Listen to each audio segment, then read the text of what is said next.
Bonjour nos chères auditrices et auditeurs, nos fidèles de notre radio Voix de Femmes. Aujourd'hui, on a l'honneur d'avoir parmi nous Yamina Maraoui, une combattante pour les droits de l'homme, les droits des femmes et les droits des violentés, des exploités et toutes les gens qui souffrent dans la fonction publique et autres. Yamina Maraoui, présidente du comité de femmes, pour nous parler aujourd'hui de cette organisation, l'organisation qui est composée de groupes de travail, composés de jeunes entre 15 et 24 ans et de femmes. Pour nous parler de cette organisation et du genre social et tout ça, commençons d'abord par vous dire bonjour et bienvenue. Très heureuse d'être avec vous. Et à vous l'honneur, madame, pour nous parler de... Alors, bonjour. Alors, bonjour. Avant de commencer, je voudrais tout d'abord remercier vous deux femmes parce que pour nous avoir invités, car nous avons d'informer sur le projet que nous sommes en train de mettre en place. Je voudrais aussi parler du projet que nous sommes en train de mettre en place. Et c'est un projet assez complexe parce qu'il touche les travailleurs de l'informel, aussi bien les jeunes que les femmes. Donc, pourquoi organiser cette catégorie socio-professionnelle? Parce qu'il s'agit de travailleurs qui sont dans l'informel et qui contribuent à l'économie de façon directe ou indirecte. Ça d'une, et de deux, parce que quand on est face à notre téléviseur, quand on est face à notre réfrigérateur, quand on utilise nos couffins, l'électroménager, on est très content. On ne sait pas que la personne, le jeune ou la femme ou la fille qui a fabriqué dans une industrie ou dans une usine, notre téléviseur ou notre réfrigérateur, elle traverse des moments très difficiles, à savoir nous ignorons qu'elle peut être blessée, nous ignorons qu'il y a des jeunes qui travaillent dans le montage de l'électronique, de l'électroménager, et qui sont confrontés à des accidents de travail et dans lesquels ils ne sont pas déclarés. Nous ignorons qu'il y a des jeunes filles justement recrutées soit à domicile, soit dans des usines clandestines qui ne sont pas déclarées et qui sont victimes de toutes les de violences, de dépassement, de harcèlement, de chantage. Et nous avons, face à tout ça, constaté aussi que cette catégorie socio-professionnelle est le maillon le plus vulnérable de la société. Donc شفنا بأنه هذه الفئة المهنية الاجتماعية هي تكون الحلقة المستضعفة تاع المجتمع. C'est vulnérable. Voilà. C'est pour cette raison-là que nous avons justement décidé en tant que syndicalistes de mettre sur place un groupe de travail constitué de jeunes et de femmes. Sur quelle base avez-vous choisi ces gens-là qui font partie de ce groupe? Très bien, très bien. Donc, oui, donc c'est un travail très complexe qui s'adresse à un secteur complexe. Pour cela, nous avons créé un noyau, mais d'individus ou de personnes très engagées.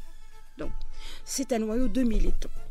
Donc, de militants syndicalistes, composés de jeunes et de femmes qui sont tous militants ou leaders au niveau du comité de femmes affilié au SNAPAP.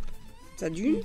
Mais vu la complexité du secteur et du travail qu'ils vont faire, nous avons dégagé deux axes. Alors le premier axe, c'est d'abord donner suffisamment de bagages à ce groupe de travail pour pouvoir affronter toutes les difficultés auxquelles ils vont être confrontés. Oui. À savoir, oui, mais je suis syndicaliste, c'est comme ça que je me porte. Ému. Parfois. Oui, parce que j'y crois. Donc, je voudrais aussi vous dire que la complexité du secteur fait que si le groupe de travail n'est pas armé de bagages, d'informations juridiques, comment vont-ils lancer leur enquête, quels sont nos partenaires, quels sont nos alliés, quels sont ceux qui vont être contre nous dans le projet parce que ça touche directement leur intérêt, ça va aller à l'échec. Alors qu'est-ce qu'on a? C'est pour cette raison-là qu'on a dégagé 2 axes. Le premier axe d'abord, la formation de ce groupe de travail qui va aller vers les travailleurs de l'informel, c'est-à-dire leur donner le bagage, le savoir-faire. Voilà, le savoir-faire, comment faire la recherche donc, des données, à partir d'un questionnaire, comment diffuser le questionnaire, comment aller vers justement organiser des réunions, comment rechercher les leaders ou les personnes qui sont sensibles, qu'on peut sensibiliser facilement parmi les travailleurs de l'informel. Donc, et c'est toute une formation. C'est toute une formation pour le groupe de travail qui va approcher des travailleurs de l'informel.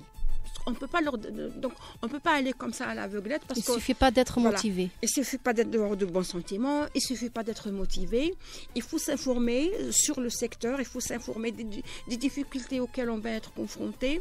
Il faut déterminer nos alliés, nos partenaires. Il faut avoir une idée de ceux qui peuvent nous contrecarrer. Sinon, on peut pas avancer dans le projet. Donc, comme je dis, c'est un plan d'action à 2 axes. Et le deuxième axe, c'est le travail direct, donc sur le terrain, soit dans la rue, soit au niveau des marchés ambulants, soit dans des espaces de vente, soit donc à domicile, soit au niveau de nos locaux. Donc, c'est à partir justement de cette préparation-là qu'on va dégager le plan d'action. Nous avons fait la première rencontre de formation du groupe, ça a été le 21 août 2015. Nous avons la prochaine rencontre, ce sera le 11 septembre 2015. C'est toujours dans le cadre de la formation du groupe de travail. Et c'est à partir de ce moment-là qu'on va justement aller dans le terrain pour le contact direct avec les travailleurs de l'informel. Mais en parallèle, nous avons mis sur place un questionnaire que nous sommes en train de diffuser. Le questionnaire, il n'est pas très difficile, il suffit de le diffuser, il est très simple. Donc, pour connaître au moins... Vous les diffusez où? Très bien, on les diffuse au niveau de tous ceux qui sont reconnus comme travailleurs informels. Et c'est à partir de ce moment-là qu'on va, parce que c'est plus facile. Le travailleur ou la personne, le jeune ou la femme, donc la personne recrutée dans l'informel, elle peut te remplir le questionnaire, donc sans poser de problème, sans être confronté à des problèmes. Mais à partir de ce questionnaire, toi, tu vas dégager une nouvelle ligne de conduite. Voilà. Tu connaîtras leurs peurs, tu connaîtras leurs contraintes, tu connaîtras la culture, le pourquoi de l'exercice de l'informel, combien d'années elles sont là, quelles sont les choses qui leur font peur, quels sont les partis qui les persécutent, est-ce que c'est la police, est-ce que c'est les gens, c'est le peuple, c'est leur famille, c'est ceux qui leur fournissent la production, c'est les industriels, donc il y a tout ça. Qu'est-ce qu'ils veulent et comment qu'ils veulent aussi s'organiser. J'imagine que c'est difficile de contacter ou d'être en contact avec les femmes, les travailleuses informelles, telles que les artisanes qui travaillent chez eux, les femmes qui font du rechta, par exemple, le baghré, c'est pas traditionnel et tout. J'imagine même qu'ils ne savent même pas qu'un tel groupe existe. Comment faire pour approcher de cette catégorie-là qui ignore même votre existence? Alors n'en parlons pas de leurs droits et de leurs difficultés. Et on a déjà dit que certaines sont sûres même que c'est normal, que tout ce qu'elles subissent c'est très normal et c'est très logique et qu'elles travaillent en noir et qui est normal et qu'ils méritent d'être méprisées, d'être violentées, d'être chassées de leurs endroits où elles exercent leur travail et tout. que faire pour être en contact avec ces gens-là, cette majorité de femmes qui travaillent dans l'obscurité, dans l'ignorance, et elles acceptent ça? Alors, vous avez parfaitement raison. Ces travailleurs de l'informel, qu'ils soient hommes ou femmes, jeunes ou vieux, acceptent le fait d'être violentés, le fait d'être réprimés, acceptent le fait d'être chaque fois ciblés par la police. Et eux, ils te disent, bon, ça fait rien. Si aujourd'hui on m'a insulté, donc ils acceptent, je ne réagis pas. Pourquoi? Parce que je suis au noir. Il y a une sorte de banalisation de la souffrance, une sorte de banalisation de soi-même. Oui, donc de la violence, des dépassements. Donc justement, il faut arriver à faire un travail sur eux-mêmes. Et sincèrement, nous n'avons pas l'intention de les mobiliser ou de les organiser ou les structurer contre leur propre volonté. C'est pour cette raison-là qu'on a dit qu'il faut d'abord former ce groupe de travail, aussi bien sur le plan communication, sur le plan relation, sur le plan patience, et s'informer sur les différents secteurs de l'exercice de l'informel. C'est pour cette raison-là. Et c'est à partir de là qu'on va aller à la recherche des leaders, de quelques associations qui partagent les mêmes valeurs, les mêmes préoccupations que nous, c'est-à-dire arriver à structurer, à organiser ce secteur-là. Il n'y a pas de raison que ça ne réussisse pas s'il est bien lancé au départ de façon objective. Donc il ne faudrait pas se passionner. C'est vrai que le projet est très tentant, il fait plaisir, il est très tentant, mais ce n'est pas pour autant qu'il va réussir, ok?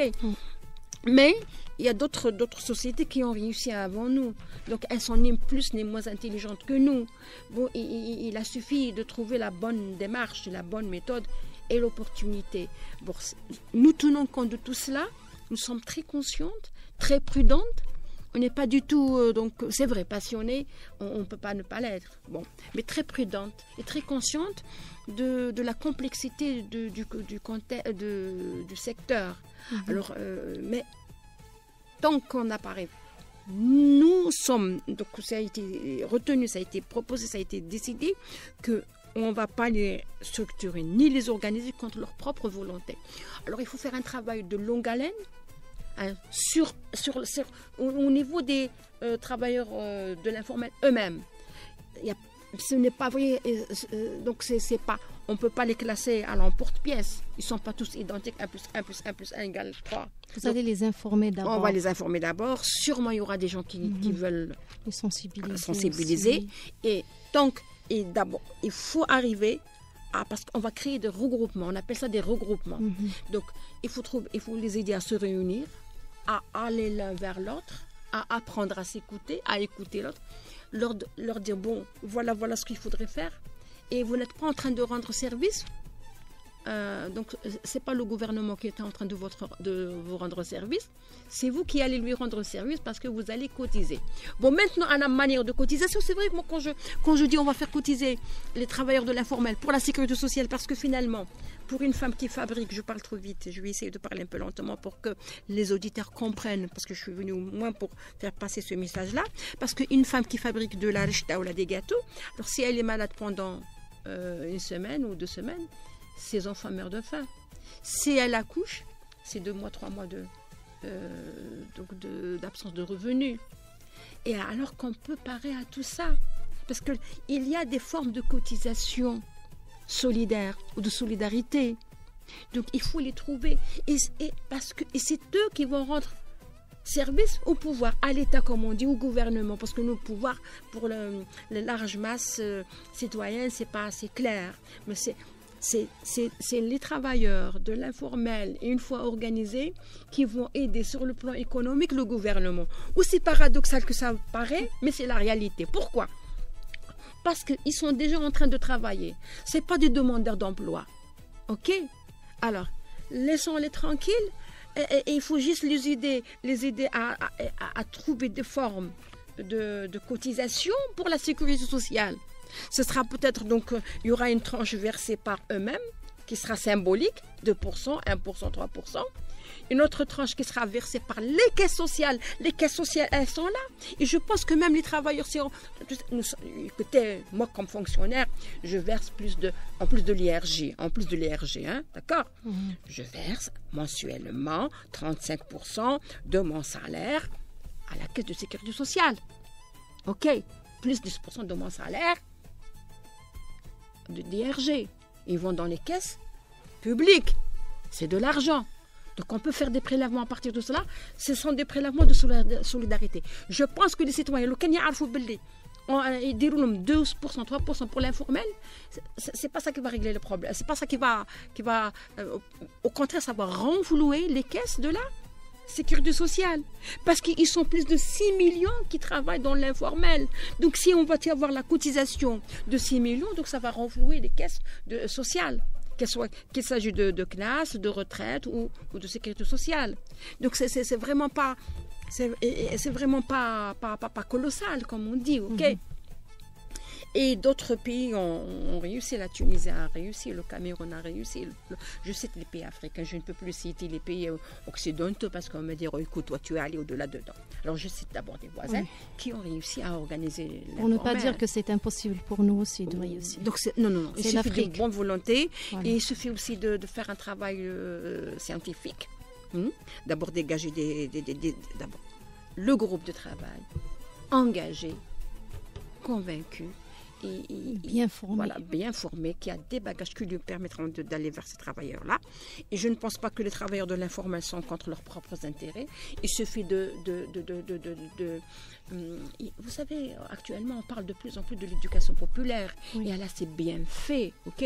Donc, il suffit un petit peu tout à l'heure, vous avez évoqué quelque chose de très important à laquelle moi j'y crois. C'est ma culture. C'est comment mettre en place justement une économie sociale fondée sur la solidarité et dépourvue du profit, etc. Vous êtes en train de le faire? Parce qu'on a déjà parlé de votre façon de faire vos achats. Vous m'avez révélé, vous m'avez dit déjà que vous faites vos achats directement chez les gens qui font ces trucs-là. Par exemple, des couffins, des patates, de l'archta, des pâtes et tout. Alors vous allez directement vers ces femmes. Je vais chez eux. Voilà. Je vais chez eux par principe. Et ça, c'est un moyen aussi de... Attendez, il n'y a pas que moi comme fonctionnaire. Donc, même vous savez que nous avons la culture de l'hypocrisie. Hein. Il y a des gens qui sont les plus aisés et qui vont, des libéraux qui vont acheter chez eux. Et ils ne vont pas les défendre. Ils sont heureux. Donc ils sont malheureux quand ils ne sont pas dans le quartier. Et ils sont malheureux quand ils sont dans le quartier. Voilà. Quand ils sont dans le quartier, ils disent et quand c'est pas, ils prennent leur voiture et ils mais c'est pas normal. Donc, alors, par cette campagne de sensibilisation, on va les valoriser, les mettre en valeur. Voilà, c'est le mot que je cherchais. On va les valoriser. Voilà, justement. Et c'est comme ça que peut-être on peut leur donner confiance en... Absolument. Ils vont, pour leur donner il faudra apprendre aux gens de la reconsidération. Oui, parce que finalement, ces atteintes à la dignité humaine sont inacceptables. C'est la première étape. Oui, c'est la première étape. D'abord qu'ils se considèrent comme travailleurs. Comme important dans le système économique aussi. Oui. Ils n'ont pas comme un travailleur en noir. Absolument. Vous savez, je donne un exemple comme Boumaté, vous connaissez très bien. À un moment donné, la police a détruit le marché de l'informel qui est sur... En tout cas, Boumaté, dont tout le monde y connaît, tout le monde y va. Et les gens d'Al-Harrach, ou les environs, ont été très malheureux. Ils étaient très malheureux parce que tout le monde, les ménagères, tout le monde allait chez eux. Okay, pour se pouvoir en légumes, en fruits, en articles, en vaisselle, en habillement. Mais reconnaissons-le. Ok. Bon, ils sont au noir. Bon, mais faites quelque chose pour les blanchir. Enfin, il y a des trucs pour... Blanchir, c'est pas le mot, parce qu'on blanchit les milliards, hein, mais pour moi, les rendre formels, si on veut dire. Pour les faire sortir de l'informel. Voilà, justement. Voilà, pour les travailler dans la lumière. Voilà, essayer de trouver leur couverture juridique. La couverture juridique, c'est le reconnaître comme travailleur. Et je dis, ils sont déjà en train de travailler. Ils ne demandent rien à l'État, ils ne demandent pas des postes d'emploi au gouvernement. Et c'est le gouvernement, au contraire, qui est en train de bénéficier. Ils rendent service au gouvernement parce qu'ils ne demandent pas de travailler aussi. Voilà, et s'ils vont cotiser pour la retraite et pour la sécurité sociale, donc ils vont remplir les caisses du gouvernement. Et ce que les gens ignorent un petit peu. C'est votre travail. Oui, il faut d'abord sortir de l'ignorance. Absolument. Pour combattre ça, il faut d'abord la reconnaître. Absolument, oui. Vous êtes en train de faire ce qu'on fait aussi au niveau de notre association, la Femme en Communication. On travaille, comme vous le faites aussi, sur 2 axes. C'est que le mal c'est un mal qui est vrai, voilà, enraciné.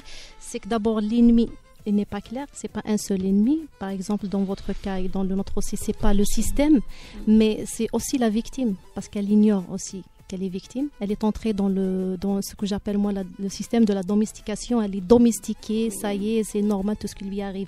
Alors il faut d'abord la sortir de cette ignorance.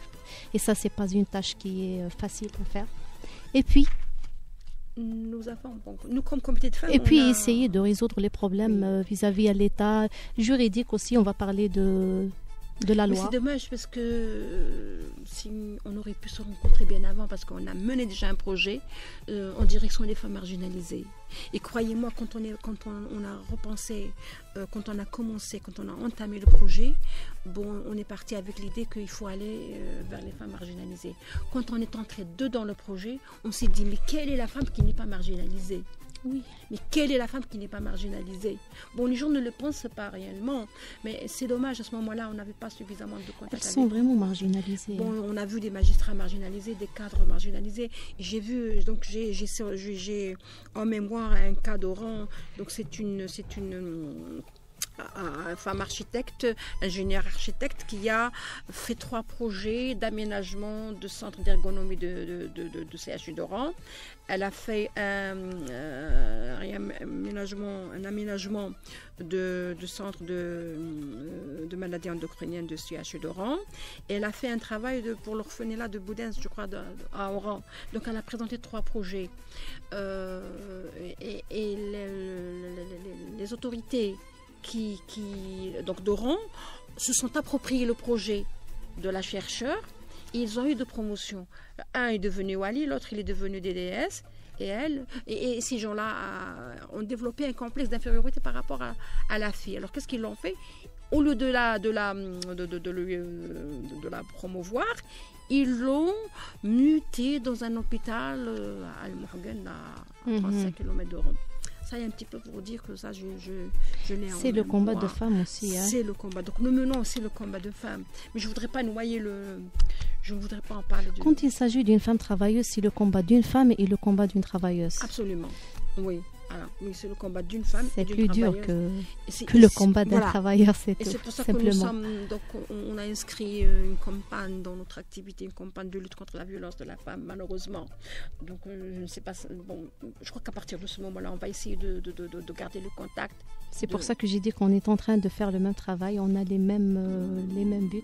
Oui, concernant les femmes aussi violentées, on doit d'abord les faire comprendre qu'elles sont violentées. Parce qu'en général, quand on rencontre des femmes battues par leur mari ou par leur père ou frère, pour elles, c'est normal. C'est mon mari, il a le droit, c'est légitime et tout ça. D'abord, il faut reconnaître qu'elle est victime. Et puis faire quelque chose contre, dénoncer ou faire autre chose. D'ailleurs, on constate que le projet de loi qui pénalise la violence à l'égard des femmes est bloqué au niveau du Sénat. Donc, vous savez, il y avait pas mal de femmes qui ont été contre cette loi. Oui. C'est ça qui fait mal, c'est que quand les femmes... Du FLN, on les connaît, les femmes de la RN, du RND, bon, je ne sais pas, du FLN, de l'Alliance Verte. Ouais. Non, je ne sais pas. Donc, surtout les femmes de l'Alliance Verte. Je trouve que c'est même les femmes les femmes qui n'ont pas accepté cette loi, c'était par ignorance, mais il y a beaucoup de femmes qui sont devenues des victimes après et qui ont reconnu l'importance de cette loi. Il faut juste s'approcher de ce genre de femmes et d'expliquer cette loi qui n'est pas faite pour protéger les femmes violentées, mais la famille, toute la famille. D'abord, on parle dans la rue, on dit c'est pour protéger la femme. C'est pas juste pour la femme, c'est toute la famille. Il y a même des hommes, il y a des enfants violentés. C'est contre la violence. Écoutez, je ne sais pas, ma position va un petit peu vous surprendre de me voir pas du tout contente de ce que font les 143 femmes parlementaires. Je dis, j'ai des bonnes amies, elles sont très proches de moi, mais elles le savent. Et aujourd'hui, si elles m'entendent dans du bon, ça ne m'étonne pas, c'est Yamina. Voilà. Je pense qu'elles ont un travail à faire parce que c'est des élus. Alors, en tant que telles, elles doivent retourner à la base et faire un travail plus approfondi pour influencer le Sénat.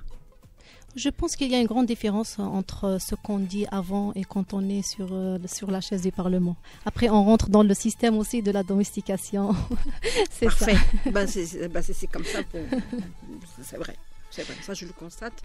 Je crois que, vous savez, comme petite femme, on va au Parlement. Voilà, je suis en train de parler comme ça, parce qu'il nous arrive d'organiser des rassemblements, des sit-ins devant le Parlement. Nous crions, alors elles sortent et nous regardent par les balcons du Parlement, au lieu de descendre avec nous. Qu'est-ce que vous voulez? Au moins, pourquoi vous êtes là? C'est pas normal. Parce qu'on pense qu'il suffit d'avoir des femmes au Parlement pour dire qu'on est égaux et qu'on est émancipés et qu'on a des femmes qui parlent à notre nom, à notre faveur, mais ce n'est pas le cas du tout. Il faut être motivé, il faut comprendre la cause, il faut avoir le sens de combat comme vous l'avez, vous. Comment faire pour lancer votre campagne? Bon, comment faire? C'est la bonne question. Comment faire pour lancer notre campagne? Que comptez-vous faire pour la lancer? Oui. Vous avez une structure, vous avez un programme? Oui, on a un programme, mais nous sommes à l'étape de la collecte de données.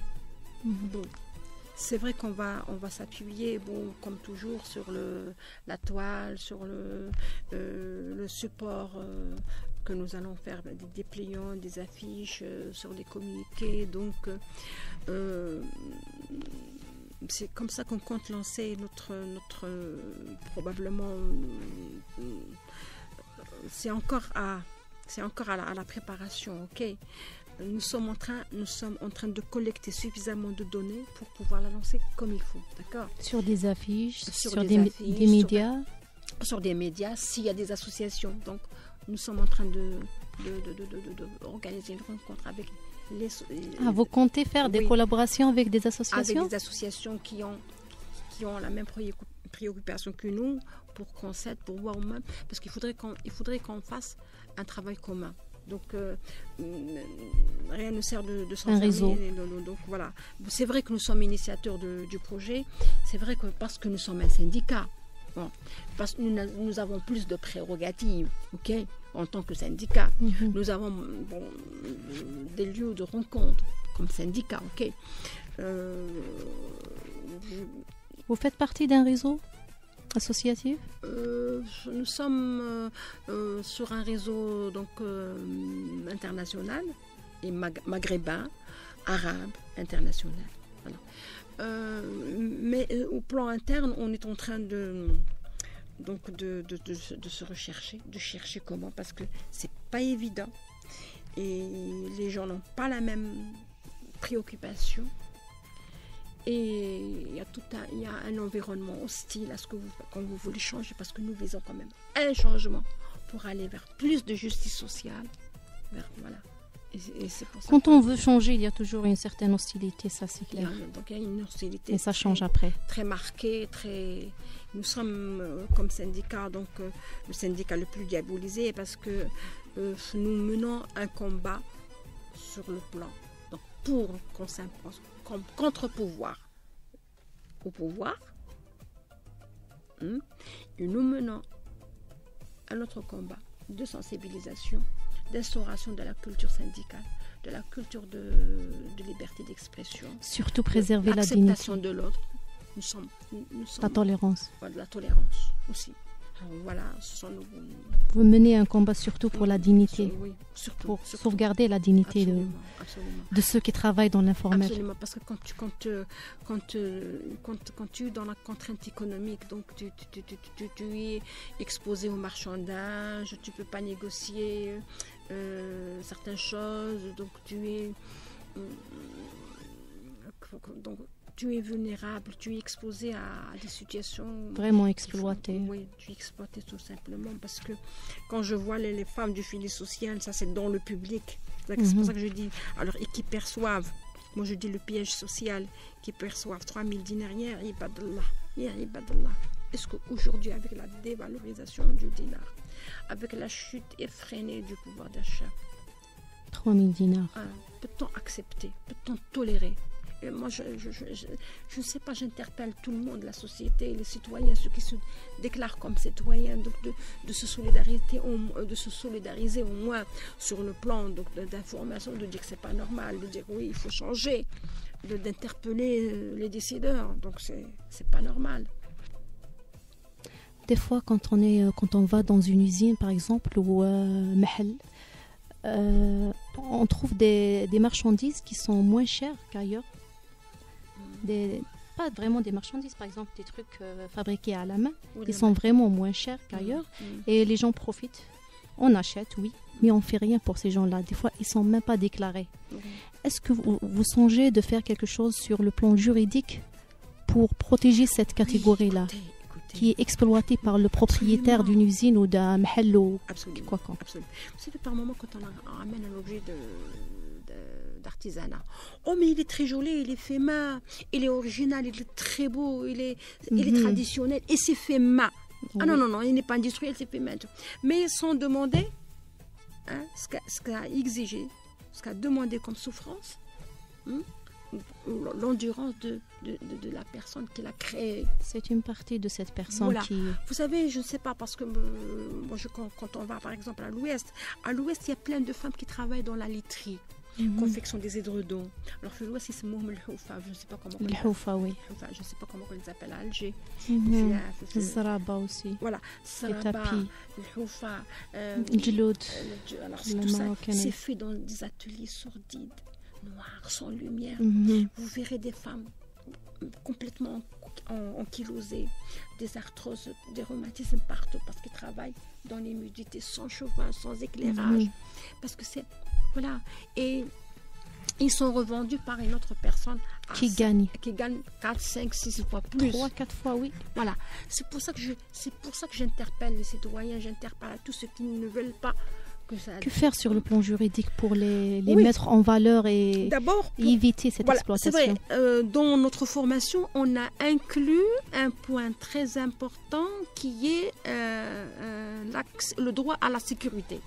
Tout à l'heure, je dis sécurité, c'est-à-dire, quand je dis sécurité, c'est aux soins, le droit aux soins, à la protection professionnelle.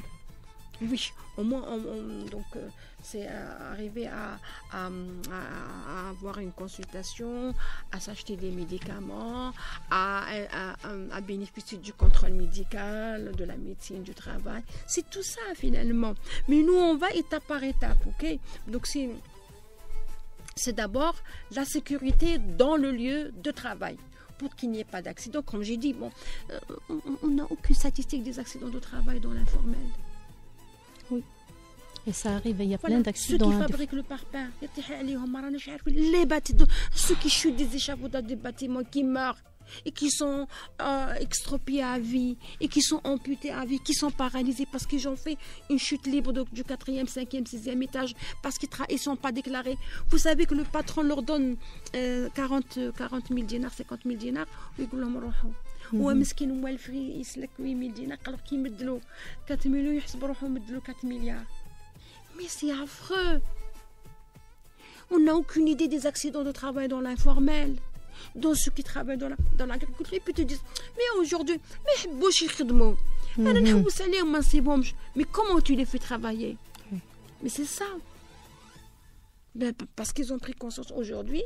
Toi, tu dis, mais parce qu'il a vu son frère, son voisin, amputé, handicapé, parce qu'il a chuté d'un échafaudage. Ils ont peur, les gens ont peur. Oui, ont peur.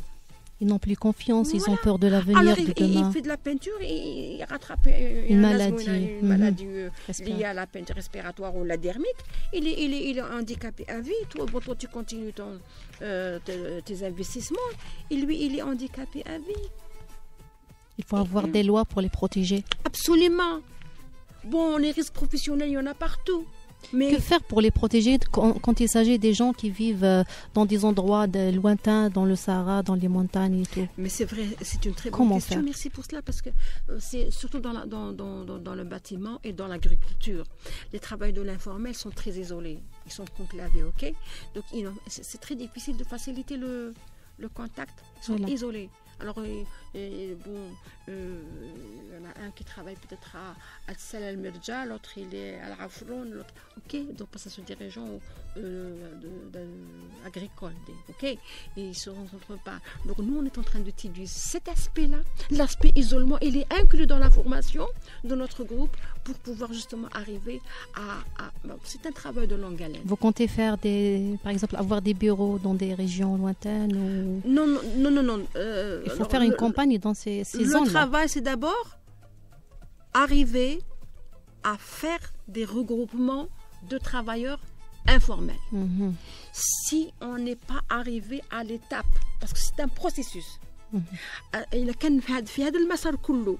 n'arrive pas à l'étape de regroupement des travailleurs de l'informel, il ne faut pas avancer, il faut rester là, à ce niveau-là, jusqu'à ce qu'il y ait des groupes, parce qu'ils doivent se prendre en charge eux-mêmes.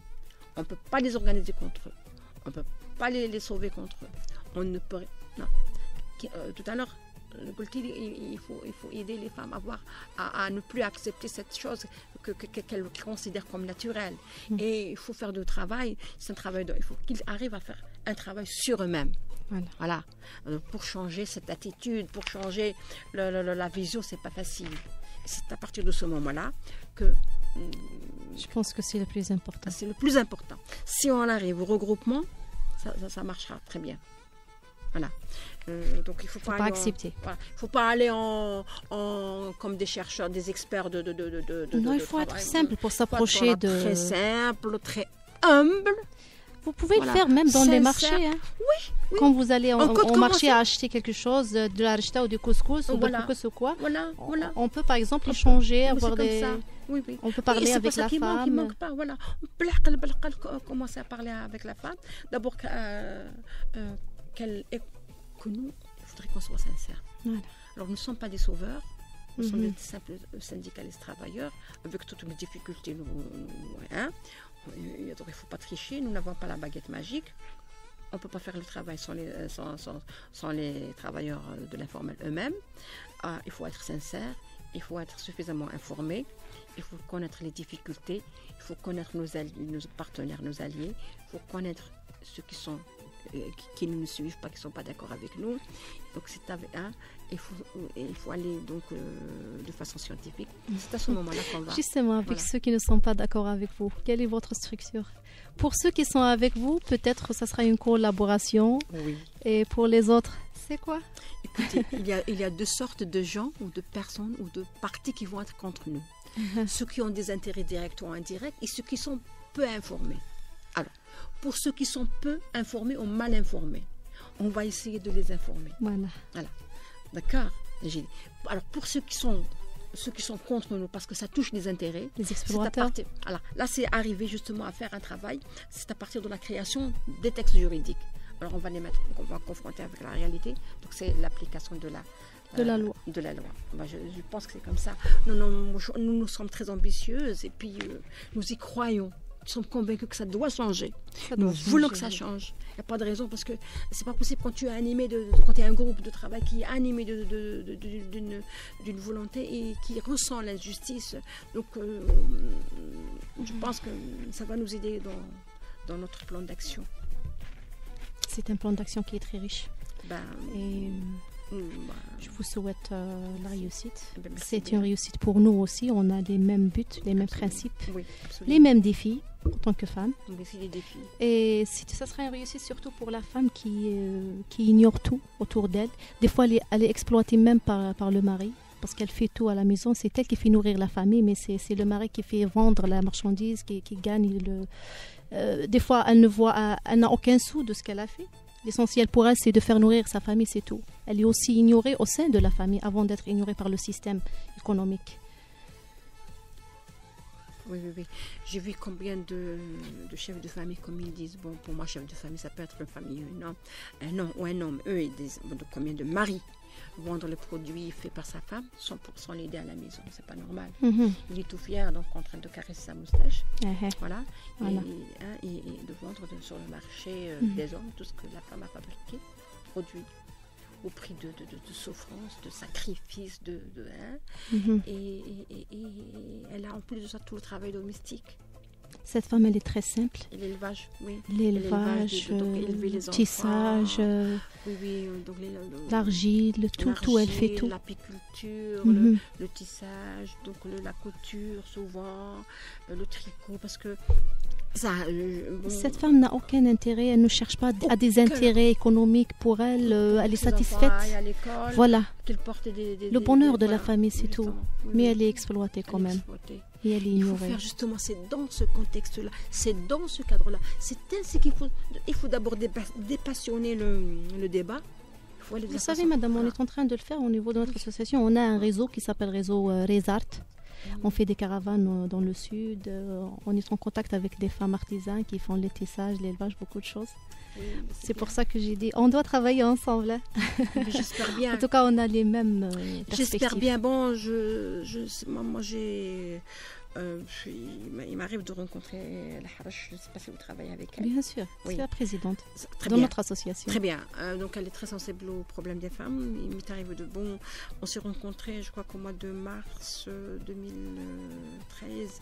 Mais ça a été très, très hétérogène. On a rencontré, donc il y avait des députés, il y avait vous qui ont pris la parole. C'était à l'occasion d'exposition d'une étude statistique qu'ils ont fait au niveau des étudiantes. Et je ne sais pas, j'ai été très contrariée parce que l'auditoire était très, très hétérogène, pardon. Et je ne suis pas arrivée à m'exprimer comme il faut, que je n'ai pas réussi à faire passer le message. J'ai gardé... mais je souhaite que ces choses-là soient plus... On doit se rapprocher plus, parce qu'on a eu les mêmes objectifs, parce que nous sommes des femmes.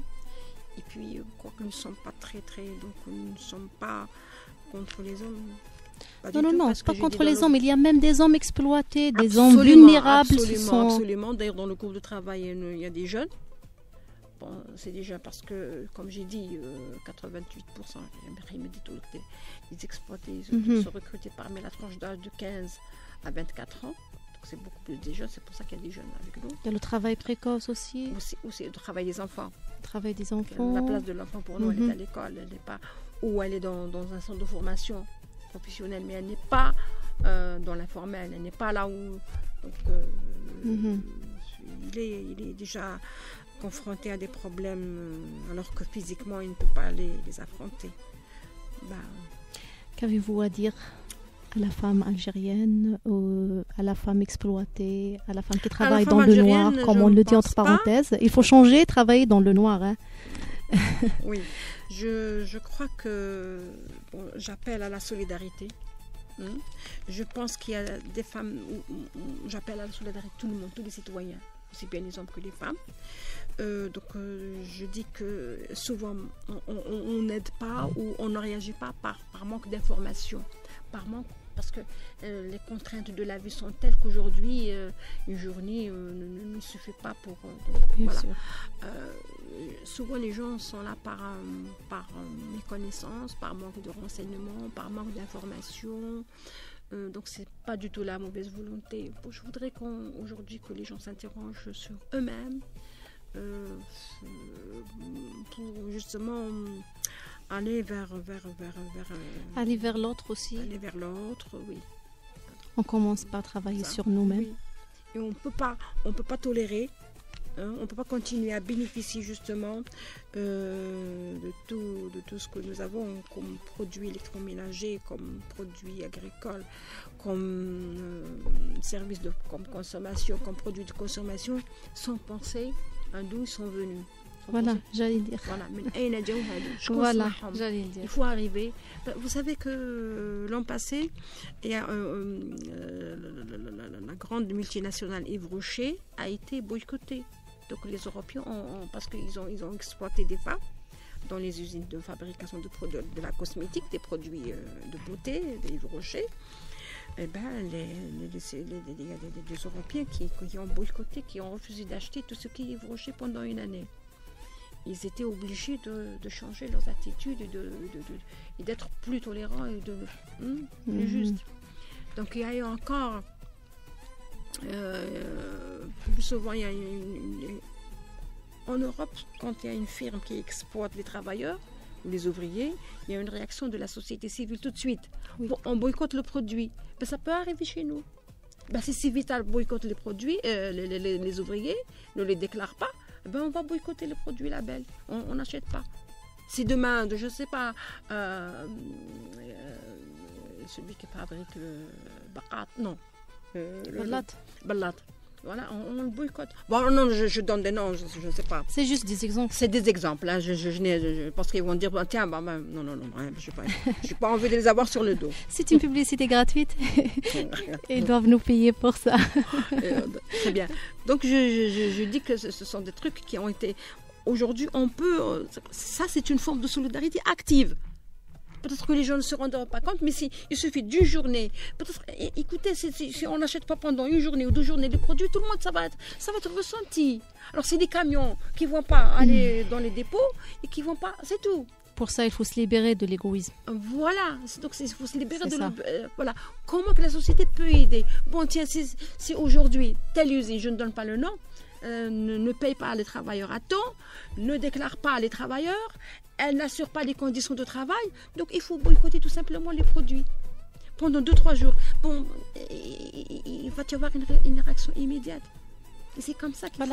C'est pour ça que je dis, il faut se libérer de l'égoïsme. Et ça, c'est une forme de solidarité active. Oui. Voilà, qu'on peut faire... Ça ne suffit pas d'estimer la chose. Algérien, il ne faut pas sous-estimer le citoyen algérien. Il se sous-estime. Voilà, il suffit de l'informer tout simplement. On n'est ni plus intelligent ni moins intelligent que le citoyen du monde. Donc on peut... pour que les gens comprennent. Bon, sinon ils vont dire que je suis contre la... Non, c'est juste parce que voilà. Le normal. La normale est devenue normale, c'est ça. من تطبيع الغير عادي. بركات من تطبيع الحقرة، بركات من تطبيع الظلم والإهانات والميزانية والمواجع. هادو راهم رايحين ويطبعوا بركات. أنا على راني جو لانس سيت ابل لأنهم على ديفالوريزاسيون دو دينار، لا شوت دو بترول، كل ما غياب الديمقراطية والتعبير الحر، احنا رايحين الطبقة المستضعفة هي اللي تدفع الثمن كل مرة. مش احنا المسبين في هذا، ولكن احنا اللي رايحين ندفعوا. C'est l'être humain qui perd. Voilà, c'est le travailleur. C'est pas l'être humain, c'est d'abord le travailleur. ومن هادو كل مرة كي تتأزم الأمور المرأة هي اللي تدفع الثمن. كل مرة عندما تتأزم الأمور المرأة هي اللي تدفع الثمن. كل مرة دونك يكونوا الأزمات المرأة تدفع الثمن وهي ماشي مسببة في الأزمات. على هذا الشيء اللي أنا جو لونس أن أبل على هذا الشيء اللي أنا نقول aujourd'hui ما لازمنا يكون عندنا هذاك لا سوليداريتي سيتويان.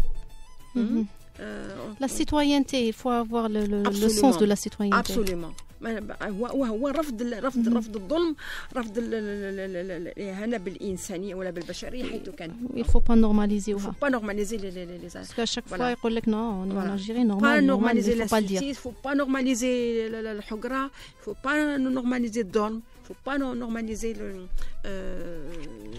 mépris. Le mépris du tout. Là. Je pense que يعطيك الصحة مدام. يبارك فيك. Mais شوفي أنا durant كامل واش حكينا j'avais toujours une question في راسي حابة نقولها لك. Je sais pas si j'ai le droit, mais quelle a été votre inspiration? Comment vous vous êtes retrouvés dans ce bain-là? Sincèrement, moi, le militantisme, le syndicalisme. Oui, mais qu'est-ce qui vous a poussé, madame?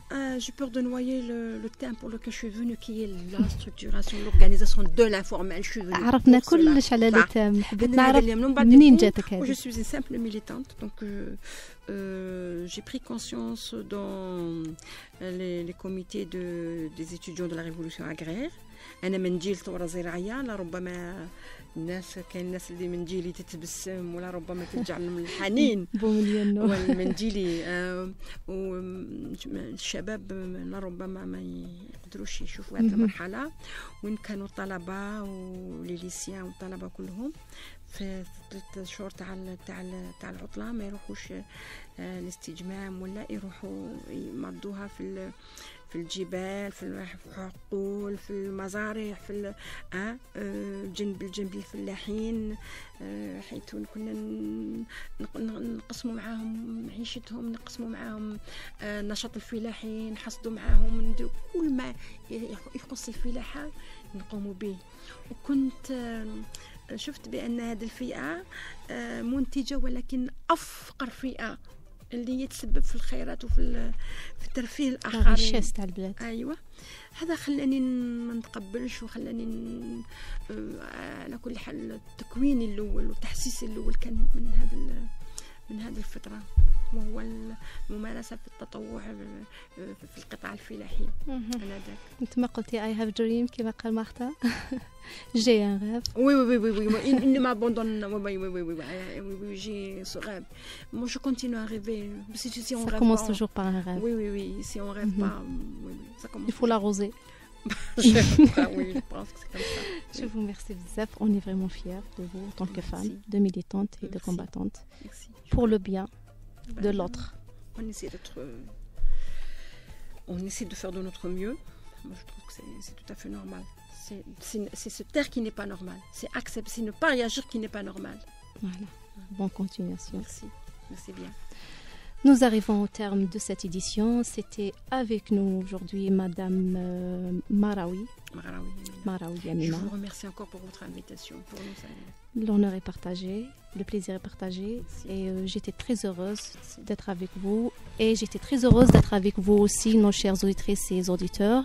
Et je vous souhaite de passer un agréable moment et restez fidèles à notre voix de